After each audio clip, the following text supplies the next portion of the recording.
The chamber was enormous, built to hold representatives from 12 different alien species. Ambassador Chen stood alone on the human platform, looking up at the council members who sat in their high seats like judges. The lighting made their strange forms look even more alien. Some had multiple arms, others had skin that glowed, and a few didn't even look solid. Chen had known this meeting would not go well. For 3 months, the Galactic Council had been sending warnings to Earth. They said humans were expanding too fast. They said the frontier colonies were in disputed territory. They said Earth needed to slow down and accept guidance from more advanced civilizations. Today, the warnings had ended. Today came the ultimatum. High Strategos Vexlar stood at the center podium. He was Kryn, a species that looked like tall, thin mantises with 4 arms and golden armor that seemed to be part of their bodies. His voice came through the translator as cold and certain. Humanity, you have been given many chances to cooperate. You have ignored all warnings. The Council has voted. You will surrender control of your colonies to our protection. You will limit your expansion to your home system.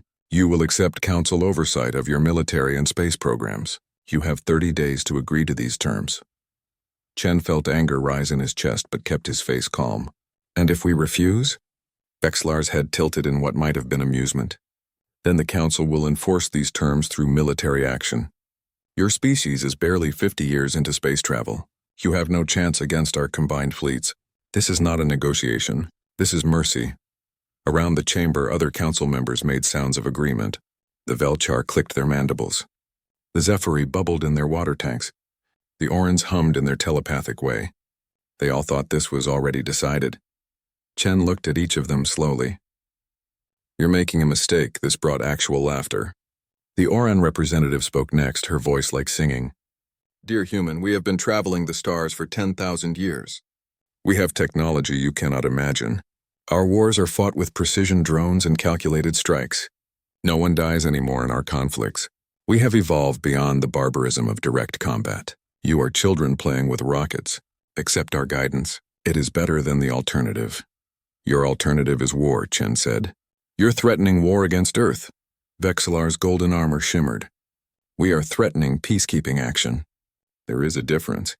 Our drones will disable your ships. Our occupation forces will secure your colonies without bloodshed. In 1 generation, you will thank us for preventing you from making dangerous mistakes. We have done this before with younger species. It is the Council's purpose. Chen pulled out a data tablet and placed it on his podium. I have studied your species. All of you. I know your histories.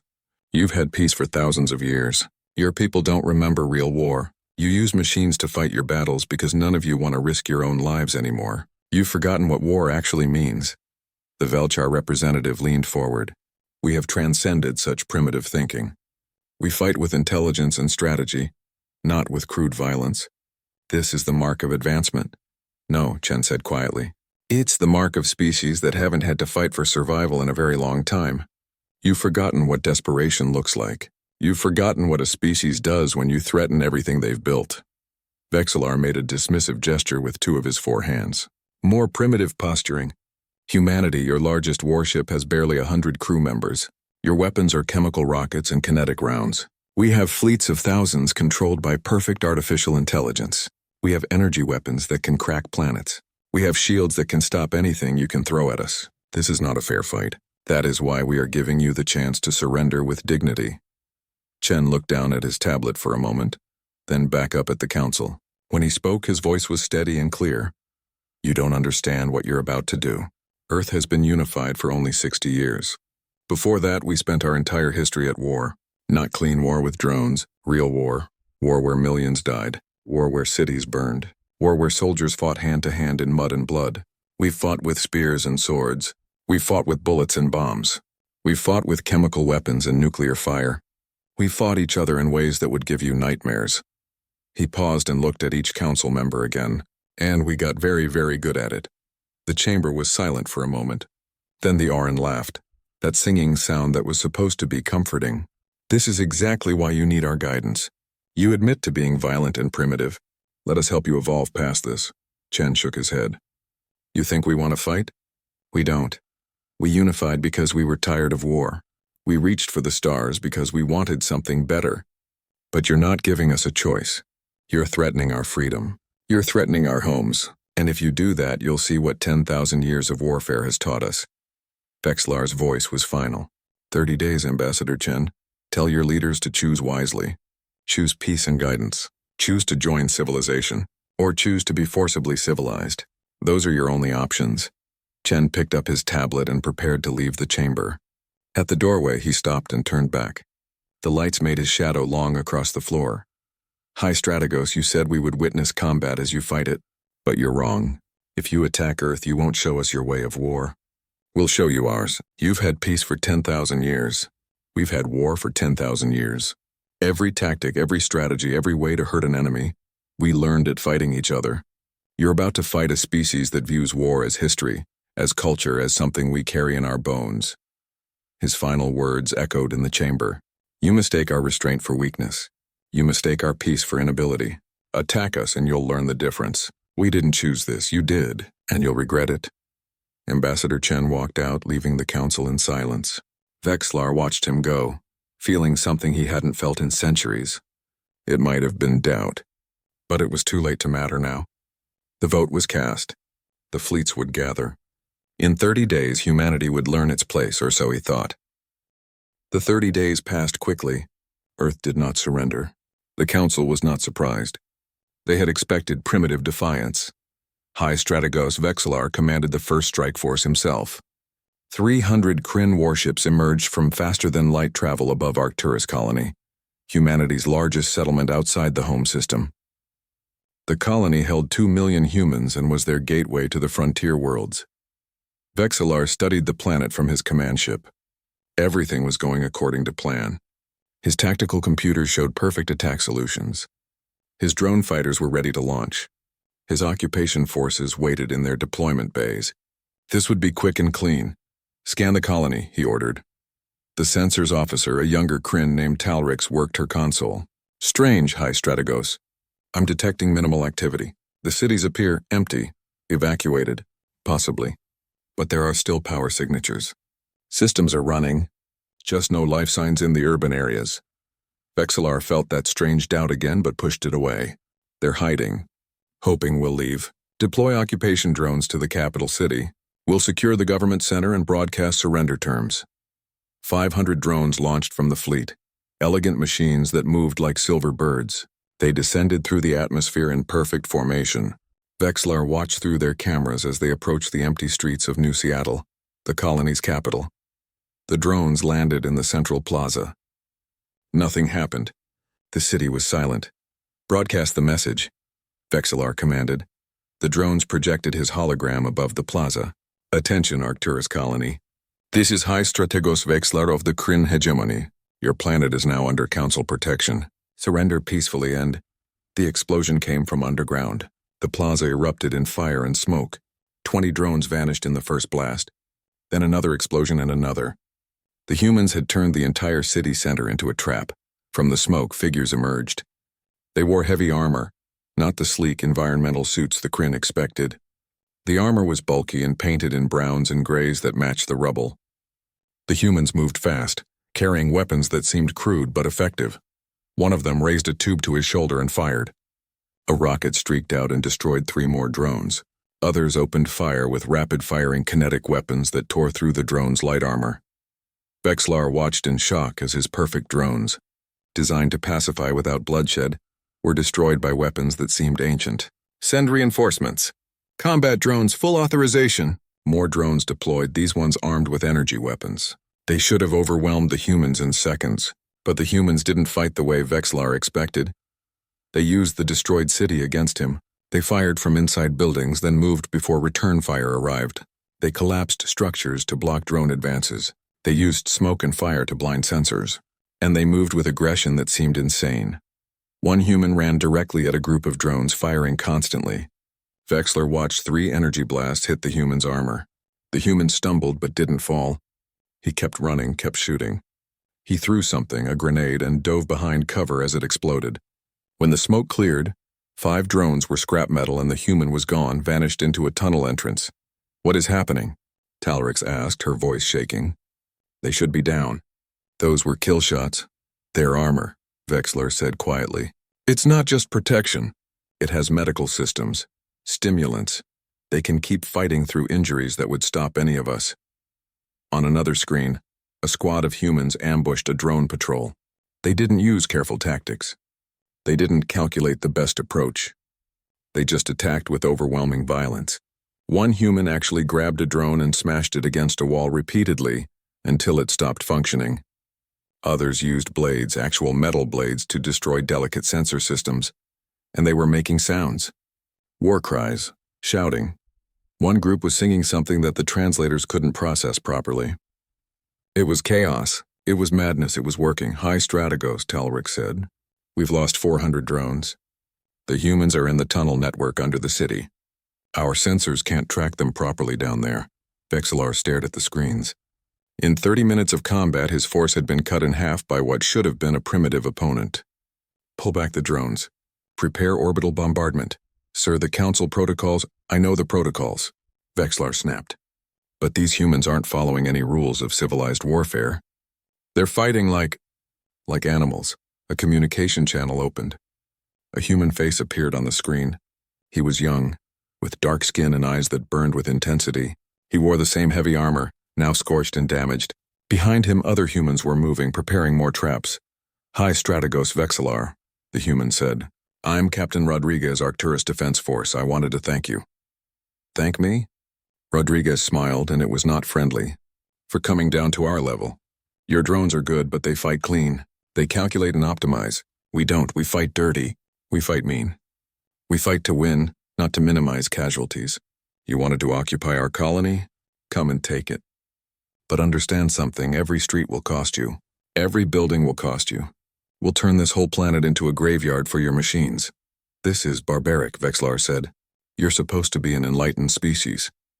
We are enlightened, Rodriguez said. That's why we don't want war. But you brought it to us anyway. And now you're learning what humans have always known. When survival is on the line, there's no such thing as fighting fair. Another explosion rocked the city in the background of Rodriguez's transmission. A human squad had just destroyed a drone command relay. Rodriguez looked back at the explosion, then at Vexillar again. This is just one city, High Strategos. We have 100 more colonies. Earth has 5 billion people, and every one of us has been trained for this. Our children learn military history in school. Our entertainment is full of war stories. Our sports are combat simulations. We've been preparing for this our whole existence. He leaned closer to the camera. You thought we were primitive because we still use bullets and bombs. You were wrong. We use them because they work. Because they're simple and reliable and can be made anywhere. Your drones need factories and computers in perfect conditions. Our weapons just need anger and determination. And we have plenty of both. The transmission cut off. Vexillar stood in silence, watching his drones retreat from New Seattle. The humans didn't pursue. They just waited, ready for the next attack. Talric spoke quietly. High Strategos, what are your orders? Vexillar looked at the casualty reports. 400 drones destroyed. 0 human casualties confirmed. They just kept fighting through wounds that should have killed them. And this was just the first colony, the first day. Send a message to the Council, he said. Tell them we need more forces. Many more forces. And tell them— He paused, choosing his words carefully. Tell them that the humans don't fight like a civilized species. They fight like predators, like something that has spent its entire evolution learning how to kill. In the ruins of New Seattle, Captain Rodriguez gathered his Marines in the tunnels. They had taken casualties, 8 dead, 20 wounded. But the wounded refused evacuation. They patched themselves up and prepared for the next attack. One Marine, a woman named Sato, cleaned her rifle. Think they'll come back? Rodriguez nodded. They will. They're committed now. Pride won't let them back down. Good, Sato said. Let them come. Let them all come. They wanted to see how we fight. Now they know, and they're terrified. Above them, the Kryn fleet regrouped and prepared for a longer, harder battle than any of them had expected. The lesson of Arcturus was spreading to the other Council species. Humanity was not going to be easy prey. They were going to be a nightmare. The news from Arcturus spread through the Galactic Council like poison. High Strategos Vexillar requested reinforcements, and the Council was happy to provide them. 5 more species committed their fleets. The Velchar brought their swarm ships. The Zafori sent their water-based combat platforms. The Orans contributed their telepathic coordination networks. 2 other species added their forces as well. Together, they represented the largest military action in 3,000 years. Surely they thought this would be enough to crush the primitive humans. They were wrong. The first shock came in space combat. Human warships were smaller than council vessels and had less advanced technology. But they fought with tactics that made no sense to the orderly minds of the council. Commander Sarah Okonkwo commanded the Earth Defense Force cruiser Indomitable. She was a tall woman from Nigeria with 30 years of naval experience. When the combined council fleet entered the Proxima system, she had only 12 ships against their 80. Battle stations, she ordered calmly. Prepare pattern Trafalgar. Her crew moved with practiced efficiency. The council fleet approached in their standard formation, a perfect sphere that allowed mutual support and optimal firing solutions. Their AI systems calculated a 98% chance of victory. Okonkwo's ships did something unexpected. They accelerated directly at the enemy fleet, not away from it. They closed to what the council considered suicide range, close enough that energy weapons would tear through their hulls in seconds. But humans had planned for this. Their ships had thick armor, not energy shields. They could take hits that would cripple council vessels. And at close range, human kinetic weapons were devastating. The Indomitable fired her main railgun, a solid slug of tungsten, moving at a significant fraction of light speed, punched through a Velchar swarm ship and kept going, destroying a second ship behind it. Other human ships opened fire with missile barrages that overwhelmed point defense systems. The council fleet tried to maintain formation, but Okonkwo's ships were among them now, too close for the AI systems to target without risk of friendly fire.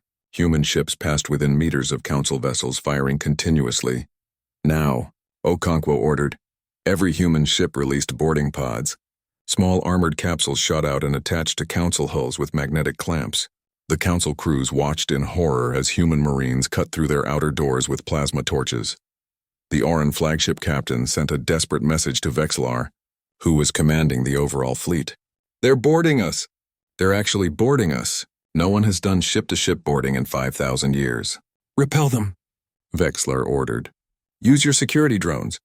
We don't have combat drones inside ships. We never needed them.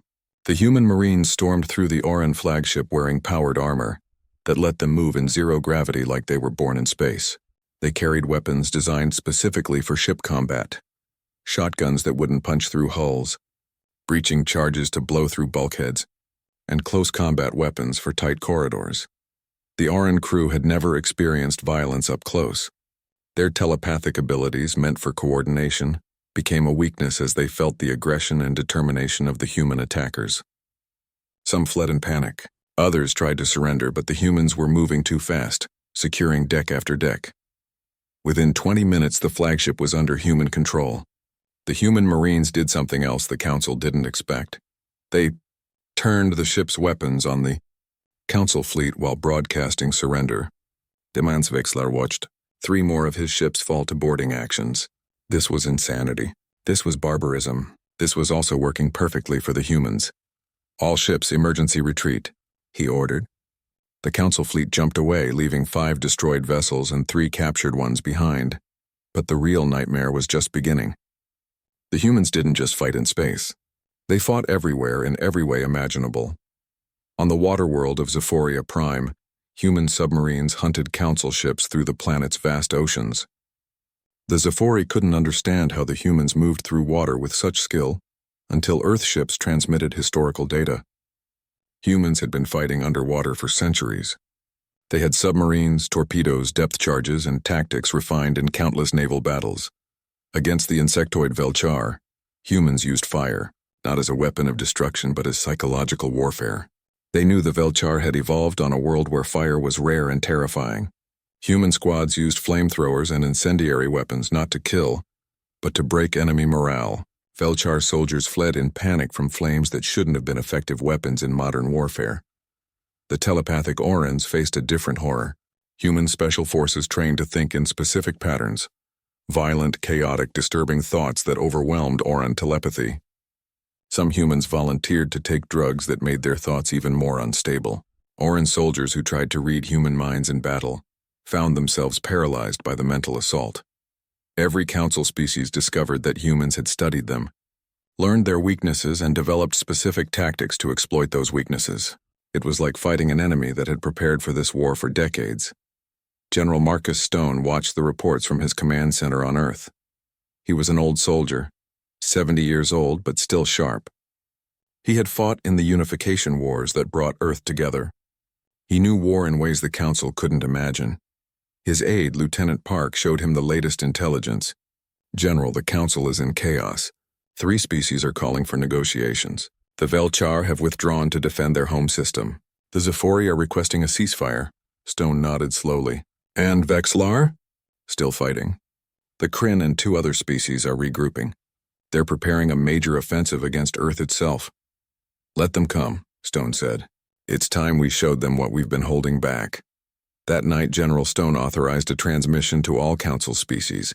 It was broadcast on every channel, impossible to ignore. Stone appeared on screen in his uniform. Every medal earned through actual combat. Members of the former Galactic Council, he began. You asked for this war. You demanded we submit or face your military might. We chose to fight. Now you know the cost of that choice. He paused, letting his words sink in. Every weapon you've seen us use, we invented it fighting each other. For 10,000 years, humans have waged war on Earth. We've fought with every tool we could create. We've killed millions of our own kind learning how to survive, how to win, how to endure things that would break your spirits. Stone's voice grew harder. You thought your drones and AI and perfect tactics would defeat us. But war isn't about perfection. It's about will. It's about determination. It's about being willing to do whatever it takes to protect what matters to you. He leaned forward. We didn't want this. We came to space looking for peace, for friendship, for a better future. You saw our desire for peace as weakness. You saw our restraint as inability. You were wrong. This is your last warning. Any species that continues to fight will face the full weight of human warfare. We'll bring the fight to your home systems. We'll show you what desperation looks like. We'll teach you what happens when you threaten a species that has survived against itself for its entire existence. Stone's final words were delivered with cold certainty. You wanted to witness combat as it was meant to be. But combat isn't meant to be anything. It's something we created because we had to. Because the alternative was extinction. You've been civilized for so long you forgot what survival requires. We never forgot. We can't forget. It's in our bones, our culture, our history. Choose now. Peace or total war. Because we're done with half measures. We're done with restraint. You chose war. Now witness what war truly means when waged by a species that knows nothing else. The transmission ended. Across council space, leaders watched in silence. Some were terrified, some were angry, but all of them understood one thing. They had made a terrible mistake. Humanity was not prey. Humanity was the predator, and the predator was done playing with its food. High Strategos Vexillar received new orders from the Kryn hegemony. Disengage, negotiate, survive. The Council's unity was breaking. Species were pulling their fleets back to defend their own worlds. The war was turning, and humanity was winning. The war entered its 4th month, and humanity took the offensive. The Council had expected to fight defensively, protecting their territories from primitive invaders. Instead, they found themselves defending their home systems from calculated, ruthless attacks. Earth's strategy was simple, but devastating. Don't fight fair. Don't fight clean. Fight to win. Strike teams composed of human special forces hit targets across council space. These weren't random attacks. Every mission was carefully chosen to cause maximum disruption with minimum forces. On Velchar Prime, the insectoid homeworld, a team of 20 human commandos infiltrated the main power distribution center. The Velchar had excellent security systems designed to detect weapons and unauthorized personnel. The humans bypassed these by not carrying traditional weapons. Lieutenant Chen led the team. She was small and quick, trained in demolitions and infiltration. Her team wore civilian clothing and carried nothing that registered as dangerous on Velchar sensors. They walked right into the facility. Once inside, they assembled their weapons from components that looked like ordinary equipment. A cleaning solution, a fertilizer compound, some electronic parts, separately harmless, together deadly. Within 30 minutes, they had created improvised explosives and electronic warfare devices. The attack came during the evening power surge when the entire planet was drawing maximum energy. The explosives didn't destroy the power center. They didn't need to. They just disrupted it at precisely the right moment. The feedback cascade shut down power to half the planet for 6 hours. No one died. That wasn't the point. The point was showing the Velchar that their home world wasn't safe. That humans could strike anywhere, anytime, and the mighty council couldn't stop them. The Zephyri faced a different nightmare. Their species lived in vast underwater cities on their ocean world. They thought depth and water would protect them. They were wrong. Commander Jackson was a submarine warfare specialist. His team of 4 submarines entered Zephyri space using stealth technology adapted from old Earth ocean warfare. They moved slowly, silently, using the ocean's thermal layers to hide from sensors. They didn't attack military targets. Instead, they hit infrastructure, underwater pipelines, communication cables, food production facilities. Each attack was surgical, precise, and non-lethal. The Zephyri civilians weren't hurt, but their comfortable lives were disrupted. The message was clear. Humanity can reach you anywhere. Your oceans won't protect you. Your depth won't save you. We've been fighting in water since before you reached the stars. But the most psychologically devastating attacks came against the Orans, the telepathic species that had seemed so confident in their superiority. Major Sarah Chen, no relation to the lieutenant, led a special unit of humans who volunteered for an experimental procedure. They had neural implants that could project specific thought patterns, disturbing patterns, violent memories, chaotic emotions. The Orans used their telepathy for everything: communication, coordination, even their sense of community. Major Chen's team walked into an Oran civilian center, sat down, and activated their implants. They broadcast the memories of human warfare, images of ancient battles, the sounds of screaming, the feeling of terror and rage and desperate survival. 10,000 years of human conflict poured into the peaceful telepathic minds of the Orans. The Orans collapsed in psychological shock. They weren't physically hurt, but their minds reeled from experiencing emotions they had never felt, violence they had never imagined. The humans walked out calmly while Oran medics tried to help the victims. It wasn't an attack meant to kill. It was an attack meant to terrify. And it worked. General Stone coordinated these operations from his command center, but he didn't feel proud. He felt tired. Every successful mission was a reminder of how good humans were at causing pain, even when trying to minimize casualties. Lieutenant Park showed him the latest reports. General, all strikes were successful. No human casualties. Minimal alien casualties, but she hesitated. But what? Sir, we're receiving thousands of messages from Council civilians. They're terrified. Some are calling us monsters. Stone closed his eyes for a moment. Maybe we are, Lieutenant. Maybe that's what happens when a species spends its whole history fighting. We don't just know how to win. We know how to break our enemies psychologically. We know their fears because we faced our own fears for millennia. He opened his eyes and looked at the star map showing human strike teams across Council space. The Council species have been civilized so long they forgot that civilization is fragile. They forgot what it's like to be truly threatened. We're reminding them, and I hate that we have to. Meanwhile, High Strategist Vexler sat in his command ship with representatives from the other Council species. The meeting was tense. 3 species had already sued for separate peace with humanity. The others were considering it. We cannot continue, the Velchar ambassador clicked through her translator. The humans have demonstrated they can strike our homeworlds at will. Our people are panicking. They demand we end this war. The Zephyri representative bubbled in agreement. Our infrastructure is being systematically disabled. The humans aren't even trying to kill us. They're showing us how helpless we are. It's more terrifying than if they were actually destroying our cities. Vexlar wanted to argue, but he couldn't. Every certainty the Council had held about warfare had been shattered. The humans fought with tactics that seemed ancient but were devastatingly effective. They used psychology, terrain, and their own willingness to take risks that no AI would calculate as acceptable. They're not fighting to occupy our worlds, Vexlar said quietly. They're fighting to make us afraid. To make us understand that continuing this war will cost more than any of us want to pay. The Oran representative, still shaken from the telepathic attack on her people, spoke softly. I touched their minds during the attack. Not intentionally, They were broadcasting so loudly I couldn't help it. Do you know what I felt? The others waited. Regret, she said. They hate doing this. They hate being good at it, but they're willing to do it anyway because we threatened them, because we gave them no choice. And that makes them more dangerous than if they were simply violent by nature. They're violent by necessity. They know exactly what they're doing and they're doing it anyway. Vexler stood and walked to the window looking out at the stars. We made assumptions. We thought technology determined victory. We thought our advanced weapons and AI would overwhelm them. We were wrong.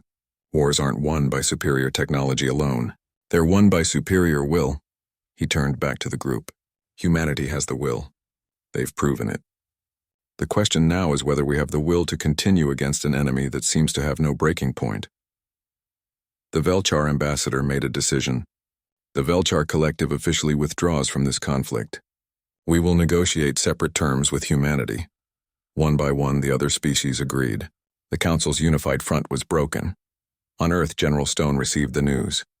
They're fracturing, Lieutenant Park reported. The Velchar, Zephyri, and Orans have all requested negotiations. Only the Kryn and 2 minor species are still committed to fighting. Stone nodded. Contact our strike teams. Begin Phase 3, sir? Park looked confused. Phase 3 is the demonstration attacks on Council military infrastructure. With the Council breaking apart, do we still need to? Yes, Stone said firmly.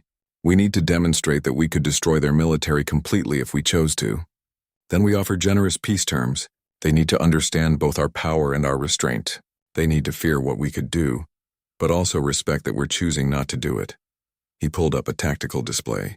The Kryn still believe they can win. Vexlar is a proud warrior. He won't surrender until he understands that continuing means the complete destruction of his fleet. We need to show him that reality without actually destroying his fleet.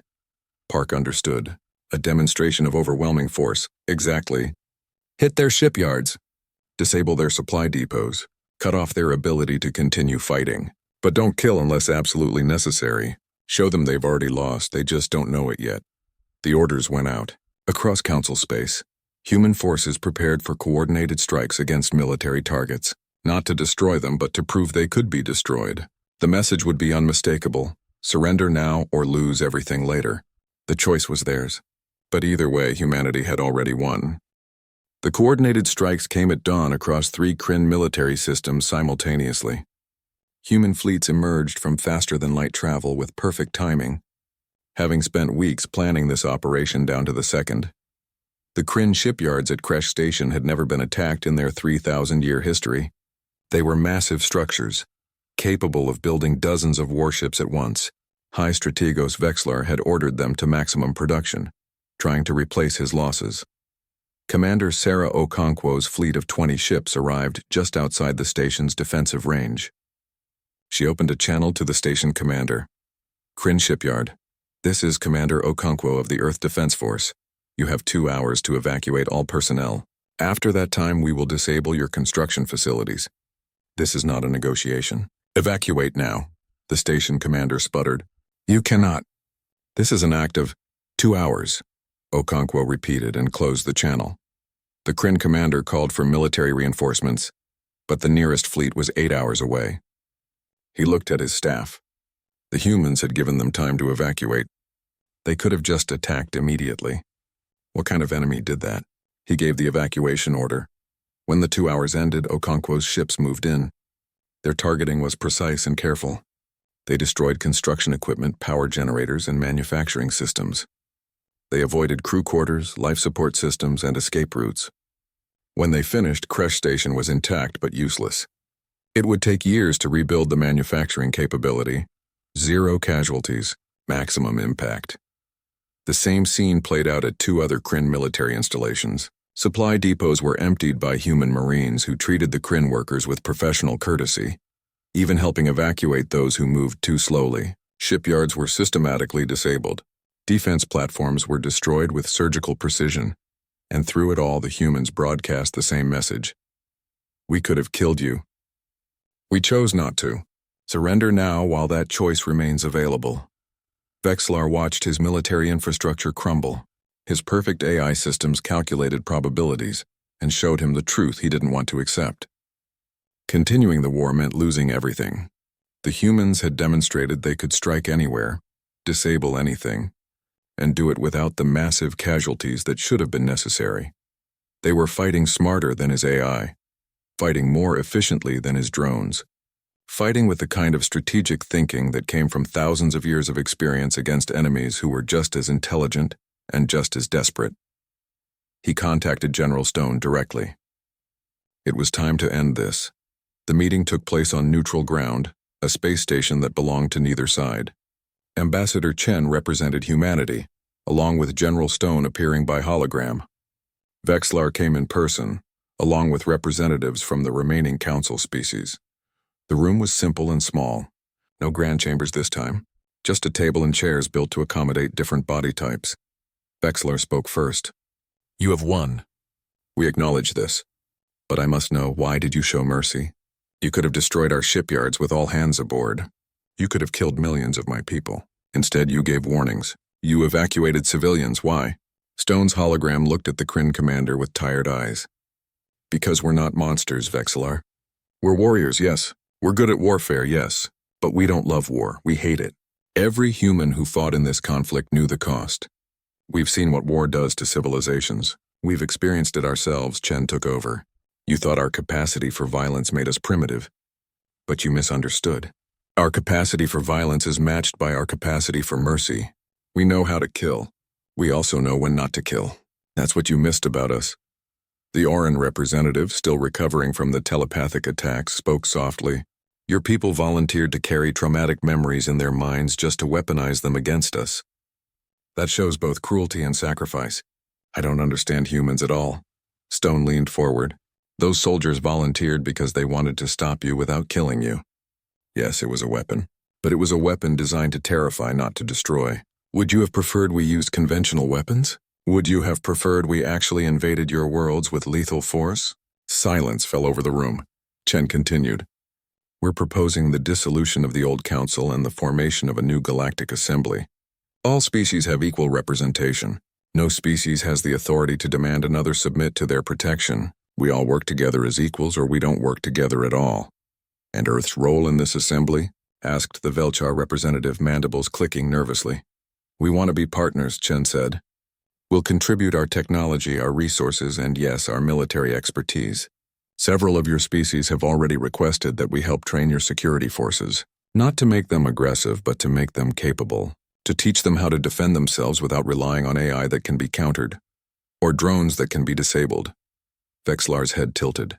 "You would share your military knowledge with us? After we tried to subjugate you?" "Yes," Stone said simply. "Because we don't want to fight this war again in 50 years when someone else decides humans are too powerful. We want peace, real peace, the kind of peace that comes from mutual respect and mutual capability, not from one side being too weak to resist." He paused, choosing his words carefully. "You called us primitive. Maybe we are. We still fight with bullets and bombs when we could develop energy weapons. We still train soldiers for hand-to-hand combat when we could use drones. But there's a reason for that. We never want to forget what war costs. We never want to become so detached from violence that we use it casually, the way you were prepared to use it against us." The room was quiet. The council representatives looked at each other, communicating in their various ways. Finally, Vexlar stood and offered a Kryn gesture of respect, all forearms spread wide. "Humanity, we accept your terms. The council is dissolved. We will join this new assembly as equals and—" He hesitated, then continued. "I personally apologize for underestimating your species. I thought we were civilized and you were savage. I was wrong. You are civilized in ways we had forgotten. You remember the cost of war. We had made it so clean, so distant, that we forgot why we should avoid it." Chen stood and offered her hand. Vexlar looked at it, understanding the human gesture, and carefully clasped it with one of his hands. "There's something else you should know," Chen said. "Our ambassador to the new assembly will be Captain Rodriguez from Arcturus Colony, the man who fought your first invasion. He requested the position specifically." Vexlar's surprise showed in his posture. "The warrior who defeated me? He will be your diplomat?" "Yes," Chen smiled, "because he understands both war and peace. He knows when to fight and when to talk. That's the kind of representative we want. Someone who has seen combat and never wants to see it again unless absolutely necessary." Over the following weeks, the treaty was formalized. The Galactic Assembly was established with Earth as a founding member. Several species did request human military advisors, and Earth sent its best. Not the most aggressive, but the most thoughtful. Veterans who understood both strategy and restraint. Captain Rodriguez stood in the new assembly chamber, now Ambassador Rodriguez. The chamber was different from the old council room, smaller, more intimate, designed for discussion between equals, not pronouncements from superiors. Representatives from 12 species faced him for his first address. He wore his military uniform, the same one he'd worn during the Battle of Arcturus, now cleaned and repaired. The scorch marks from energy weapons were still visible. Members of the assembly, he began. I stand before you wearing the uniform I wore in battle against you. I keep the scorch marks as a reminder that we fought, a reminder of what we're trying to prevent from happening again. He looked at each representative. Humanity didn't want this war. We came to space looking for friends, for partners, for a better future than the one we had on Earth. When you threatened that dream, we fought back with everything we had learned in our violent history. And we won. But winning a war isn't the same as building a peace. That's our challenge now. We need to build something that lasts, something where disputes are settled with words, not weapons, where different species can coexist without one trying to dominate the others. It won't be easy. Peace never is, but it's worth the effort. Rodriguez paused, and his next words carried weight. Some of you fear humanity now. You've seen what we can do when pushed. That's understandable. But here's what I want you to remember. Every weapon we used against you, we first used against ourselves. Every tactic, every strategy, every brutal lesson we learned came from fighting each other. We know the cost of conflict better than anyone in this room. So yes, fear our capability, but also trust our restraint. We've proven we know when to fight. Now we'll prove we know when not to fight. He looked directly at Vexillar. Hi Strategos, you taught us something important. You showed us that the galaxy wasn't ready to accept us as equals, that we needed to prove ourselves. Well, we've proven ourselves. Now it's time for all of us to prove we can be better than our fears. Vexillar stood and offered the Kryn salute again. Ambassador Rodriguez, the Kryn hegemony accepts this challenge. We will work toward this peace you describe, and we will remember the lessons you taught us about underestimating those who appear different. One by one, the other species stood and offered their own gestures of commitment. The assembly session ended with something that would have seemed impossible months before. Former enemies working together on trade agreements, resource sharing, and mutual defense pacts. Not against outside threats, but as genuine partners. General Stone watched the proceedings from Earth and allowed himself a small smile. Lieutenant Park stood beside him. We did it, sir, she said. We actually did it. We survived, Stone corrected, and we helped them understand us. Whether we've truly achieved peace, that remains to be seen. But it's a start. He looked at the Earth spinning below the orbital command center. You know what the real victory is, Lieutenant? It's not that we won the war. It's that we won it in a way that made peace possible afterward. We showed them our strength, but we also showed them our restraint. We proved we could destroy them, but we chose not to. That's the lesson they needed to learn. Park nodded. What happens now? Now we wait, we build. We prove that humans can be trusted with the power we've demonstrated. We show the galaxy that a warrior species can also be a peaceful species when given the choice. Stone turned away from the window. And we never forget the cost. We keep the memories of this war fresh. We tell the stories. We remember the 8 Marines who died at Arcturus and all the others who fell in the months that followed. We remember so we never take peace for granted. Yes, sir, Park said quietly. Far across the galaxy, Captain Rodriguez concluded his first day as ambassador by visiting a memorial garden that humans had built on the assembly station. It contained plants from Earth and the homeworlds of all the council species. In the center stood a simple stone marker, with words in multiple languages. Here we remember those who fought so that others might find peace. May their sacrifice guide us toward a better future. Rodriguez touched the stone, thinking of his Marines who had fought beside him, some of whom hadn't survived to see this day. He made a silent promise to them. This peace would last, it had to, because they had paid too high a price for anything less. The stars shone overhead, no longer symbols of conquest or conflict, but possibilities for cooperation. The galaxy had learned a hard lesson about underestimating humanity. And humanity had learned something too, that their warrior heritage was both their greatest strength and their greatest responsibility. The future was uncertain, but for now there was peace. Hard-won, blood-bought, and precious beyond measure, and every human who had fought knew the truth. Peace was worth fighting for,